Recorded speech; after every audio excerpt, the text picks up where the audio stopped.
Bonjour tout le monde, je me réjouis de nouveau d'être parmi vous pour cette manne fraîche. Et je vais parler de la Pentecôte parce que c'est la Pentecôte. Et là, nous voyons dans Acte 1, verset 8, « Mais vous recevrez une puissance, le Saint-Esprit survenant sur vous, et vous serez mes témoins à Jérusalem, dans toute la Judée, dans la Samarie et jusqu'aux extrémités de la terre. » C'est intéressant parce qu'il dit « Vous recevrez une puissance, le Saint-Esprit survenant sur vous. » Mais avant ça, Jésus a dit « Attendez », qu'il devait attendre. Et souvent, on n'aime pas attendre, on aime bien que tout se fasse rapidement. Mais on doit attendre que le Saint-Esprit nous conduise, que le Saint-Esprit nous guide, que le Saint-Esprit nous dirige. Et c'est ainsi que l'Église a commencé. Puis après, nous voyons dans Acte 2, le jour de la Pentecôte, ils étaient tous ensemble dans le même lieu. Tout d'un coup, il vint du ciel un bruit comme celui d'un vent impétueux et il remplit toute la maison où ils étaient assis. Des langues semblables à des langues de feu leur apparurent, séparées les unes des autres, et se posèrent sur chacun d'eux. Et ils furent tous remplis du Saint-Esprit et se mirent à parler en d'autres langues, selon que l'Esprit leur donnait.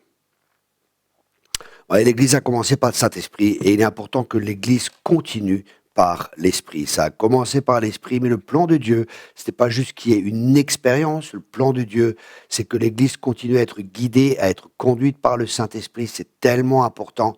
Et malheureusement, des fois, nous voyons, et je vois des fois, à la place du Saint-Esprit, on fait des programmes, c'est comme comment on dit en anglais, on dit entertainment. Pour les gens, on a des activités, on fait plaisir aux gens, on fait beaucoup de choses pour que l'Église soit remplie, et tout est humain, mais le Saint-Esprit n'est pas dans l'affaire. Malheureusement, c'est le cas pour certaines églises. Et dans les temps qui viennent, ces églises ne pourront pas tenir, ou alors elles rentreront dans le compromis. Mais la vraie église de Jésus-Christ, elle est conduite par l'Esprit. C'est des hommes et des femmes qui sont remplis du Saint-Esprit, les 5 ministères qui vont diriger, donner des directions. Et tout le peuple, toute l'Église sera remplie du Saint-Esprit et les gens vont être touchés et nous serons les témoins. Ça veut pas dire, c'est intéressant parce qu'il a dit « et vous serez mes témoins ». Il dit pas « vous témoignerez », mais « vous serez mes témoins ». C'est-à-dire notre vie sera tellement changée, notre vie sera tellement transformée que les gens verront Christ en nous. Et bien souvent, c'est mal interprété. On dit « vous témoignerez partout ». Non, non, il est dit « vous serez mes témoins ». Parce que être, c'est plus important que faire. Et parce que nous ne faisons pas pour être. Et le Saint-Esprit est tellement important. C'est Dieu sur terre, c'est lui qui nous dirige, c'est lui qui nous conduit. Et on peut développer une relation avec le Saint-Esprit. Ça, c'est très important. Et je vous encourage tous à développer cette relation et à être conduits par l'Esprit. Parce que tous ceux qui sont fils de Dieu sont conduits par l'Esprit de Dieu. Vous savez, quand on est conduit par l'Esprit, on va faire des choses peut-être inhabituelles, on ne va pas rentrer dans le cadre, on va être hors cadre, comme eux, ils étaient comme ivres, remplis du Saint-Esprit, et je crois que l'Esprit de Dieu va à nouveau se manifester d'une manière puissante. Et je crois malheureusement aussi que certains vont le rejeter, parce que ça ne va pas rentrer dans leur conception comment Dieu doit être. Un ami à moi, il avait parlé à un pasteur, il a dit « Ah, mais pourquoi tu invites pas Thierry? Je ne comprends pas, c'est un bon ministère. » Et la personne a dit « Oui, on n'arrive pas à le gérer. » On n'arrive pas à gérer Thierry. Alors déjà, j'arrive pas à me gérer moi-même, j'ai vraiment besoin du Saint-Esprit. Et après, le Saint-Esprit, il fait ce qu'il veut, comme il veut, avec qui il veut. Le vent souffle où il veut. Et nous devons vraiment, et je prie vraiment qu'il y ait des hommes et des femmes de Dieu qui se lèvent, qui soient remplis de l'Esprit et qui sortent des cadres où tout est établi, où il faut être comme ceci, où il faut être comme cela. Il faut être comme Dieu veut que l'on soit. Des originaux de Dieu ne mourront pas en tant que copies. Et là, la religiosité, c'est vraiment quelque chose qui essaie de nous mettre dans un moule, et c'est terrible, mais le Saint-Esprit va casser le moule pour ceux qui veulent et qui permettent au Saint-Esprit de prendre tout le contrôle de leur vie. Rappelons-nous, l'Église a commencé par l'Esprit de Dieu.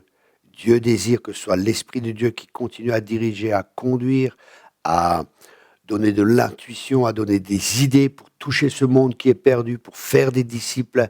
Tout cela se fait par l'Esprit. Sans l'Esprit de Dieu, nous ne pouvons rien faire. Dépendons de l'Esprit de Dieu.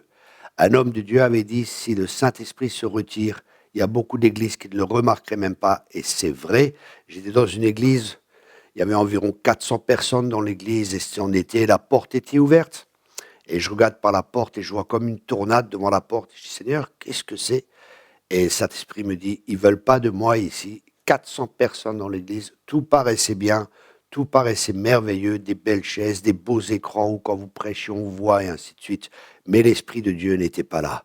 Et je vous encourage vraiment, on voit qu'il y a des scandales, on voit qu'il y a des prédicateurs que je sentais pas du tout, et pourtant ils étaient à la une des chrétiens, dans on peut dire le top chrétien, ils étaient le numéro un parmi les top chrétiens comme dans le monde, le top, hein, c'était le top du top, ils étaient là, ils étaient en vue, mais on voit, ils vivaient, ils prenaient l'argent des brebis, il y avait des malfaçons, des malversions, il y avait plein de choses qui se passaient, et les personnes ne voyaient pas. La première fois que j'ai vu cette personne, je ne vais pas dire de nom, bien sûr, c'est pas le but, hein, on prie pour lui, que vraiment il y ait une repentance profonde, mais les personnes ne voyaient rien, les gens le suivaient, quel ministère, et on voit, il y a un grand manque dans l'Église, c'est le discernement des esprits, c'est vraiment, vraiment un manque, et je prie que vous avez le discernement, et que vous avez cette communion avec le Saint-Esprit pour reconnaître ce qui est de Dieu et ce qui n'est pas de Dieu. Aux États-Unis, pareil, il y avait un prédicateur, je peux dire le nom, avec Todd Bentley, hein. Il y avait beaucoup de miracles, il y avait beaucoup de choses qui se passaient, mais en fin de compte, ça a paru qu'il vivait dans le péché. La première fois que je l'ai vu, je me suis dit, waouh, là, il y a un mélange, il y a quelque chose qui ne va pas. Tout de suite, le Saint-Esprit m'a prévenu. Et je ne suis pas quelqu'un de particulier, je pense que le Saint-Esprit veut prévenir tout le monde, parce que dans la fin des temps, il y aura une séduction qui ira en augmentant. Donc, je vous encourage vraiment à développer cette relation avec le Saint-Esprit. Ce n'est pas une option, c'est une nécessité pour les temps dans lesquels nous entrons. Voilà, j'espère que cette vidéo vous a béni. Ce n'est pas une vidéo pour critiquer, ce n'est pas une vidéo pour juger, mais c'est pour remettre les pendules à l'heure et pour que le peuple de Dieu ouvre les yeux et qu'il ne se laisse pas séduire. Vous savez, il y a des belles paroles, il y a des belles choses. Humainement, ça peut paraître bien, mais Dieu n'est pas dans l'affaire. Parce que Dieu ne regarde pas ce qui frappe l'extérieur, Dieu regarde au cœur. Donc, ne vous faites pas avoir parce que c'est des grandes églises ou parce qu'il y a des beaux bâtiments ou parce qu'il y a beaucoup de finances. Ça ne signifie pas que Dieu est avec et que Dieu approuve ce qui est fait. Cherchons l'approbation de Dieu, c'est ce qui est le plus important. Et il y a des grandes églises qui sont très bonnes, il y a des petites qui sont très mauvaises, et il y a des petites églises, ça ne dépend pas de la taille, mais ne vous faites pas avoir parce qu'il y a des choses qui peuvent paraître bien à l'extérieur. Demandez au Seigneur ce que lui en pense, ça c'est le plus important. Et chacun de nous aura à rendre compte devant Dieu à la fin de sa vie. Voilà, j'espère que ça vous a béni. À la semaine prochaine pour une prochaine manne fraîche. Abonnez-vous. Vous pouvez aussi vous inscrire sur Facebook. Nous avons un compte, nous avons Instagram. Nous sommes sur les réseaux sociaux. Partageons souvent des messages inspirés. Je vous encourage à vous inscrire, à partager aussi cette vidéo. Soyez tous abondamment bénis. Merci et bonne semaine à vous et bonne Pentecôte.